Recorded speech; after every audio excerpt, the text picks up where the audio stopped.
Hey, welcome back everybody. So as you can see, I'm not in my studio, I'm in my workshop, and I thought I'd start off this basic guitar repair and setup segment with a little introduction to some of the tools that you'll need to be able to work on your guitars. So I wanted to describe just some of the basic tools that I've acquired that will allow me to do a basic setup when I'm repairing my guitars. So let's have a look at what I have here. So basically, you can see my workshop here. It's quite messy, but it'll do the job. I have my Squier Stratocaster right here, and what I'm going to do is I'm going to change the strings, make sure the intonation is correct, and just check the fretboard, check the height of the strings, and make sure everything's working properly. But before I do that, I want to talk a little bit about some of the tools that I have and what I use. So the first thing you're going to need is a work surface that's going to be able to support your guitar, and it's going to give you some room to work where you're not going to be dropping things on your guitar and nicking it or scratching it. So you might want to invest in some sort of a carpeting or mat. What I have here is a basic mat that you can use for your bathroom. I picked this up at Walmart for a couple of bucks. It's better than carpeting because it's got foam padding on the inside, and it's a lot more plush, and little things that may fall off your guitar, like screws, won't get lost in it, and if you're doing any kind of polishing or sanding, you're not going to get the grit that's going to fall in between and scratch your guitar, and it's a lot easier to clean. So that does the job for me.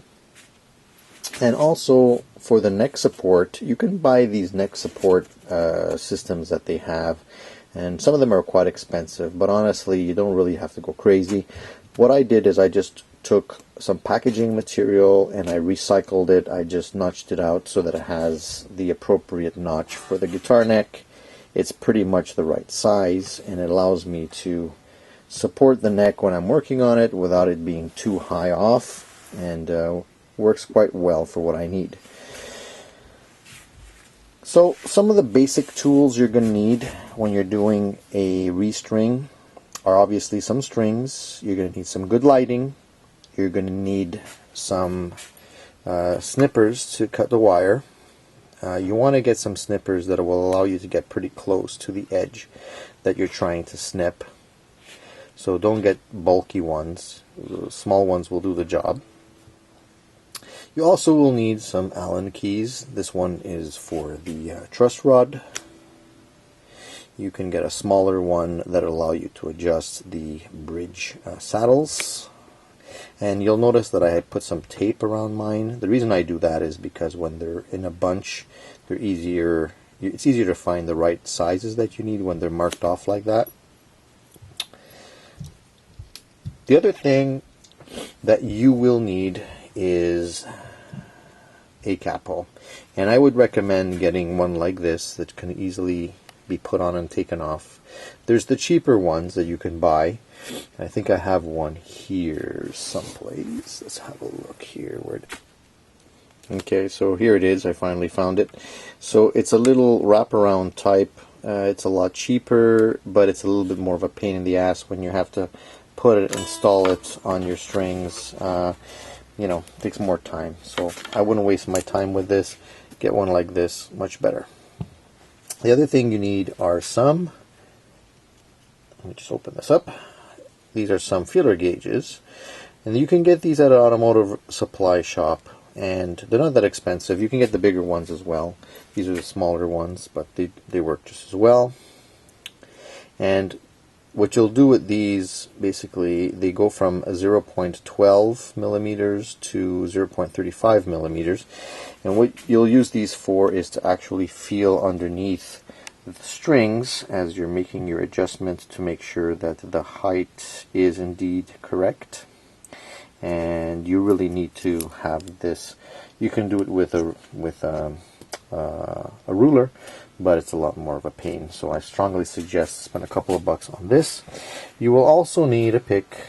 We know why we need a pick. I don't have to explain that to you. I like to use these guys. I picked these up as well, and what these guys are, are radius gauges. So you have different radiuses. I think it starts from 9.5 to 20. And it allows you to go in and measure the radius of your fretboard that you're working on, because all guitars have different radiuses. And once you have the radius that you're working on, you can actually set your bridge to the same radius as your fretboard, which makes it a lot more comfortable to play. And I do this on all my guitars. It really makes a big difference. You have to remember that your fretboard is not flat, so why would your strings be set flat? Doesn't make sense. You want to have your strings at pretty much the same height all the way through over your fretboard. So that's important. That'll help you do that. And of course, you need a tuner. You'll be tuning often. I have this guy, which is an old tuner that I picked up probably 20 years ago, and it still works, so I keep on using it. There's better tuners out there. There's strobe tuners. You can get some on your iPhone. You can get, spend a lot of money on a tuner. Just get something that works for you and that you're comfortable working with. Obviously, there's various, screwdrivers, Phillip heads, flathead screwdrivers. You might want some eye protection when you're working on cutting your strings. You might want some wire strippers. You might want, flashlights. There's a lot of things you'll probably gather along the way, but you'll find out what you need as you go. The other thing you probably will need is a good quality cloth for cleaning your guitar after the work is done. Don't use your cloth for other things. I mean, if you're going to be cleaning off any kind of debris from sanding, or if you're using steel wool, use a different cloth. Don't use the same one, because you're going to scratch your finish. And also, you might want to have some polish. I have different ones here. I use the Dunlop products, not because they're the best, but they're easy to get. And I have two different kinds. One is a liquid that's a spray-on. That basically doesn't need time to dry. You can spray it on and wipe it off. You have this kind of polish, and basically it's cream of carnauba, and it basically it goes on clear. It basically dries up, and then you gotta buff it off. I use that for different things, so you might want to get that as well. You might want to get eventually a good quality soldering iron if you're doing any kind of wiring repairs, but that's going to be something that we'll talk about later. If we get into more complicated stuff such as fret leveling, I'll describe to you how I do that. Recrowning, those kind of things are a little bit more advanced, so I want to start with the basics and move on from there. So stay tuned.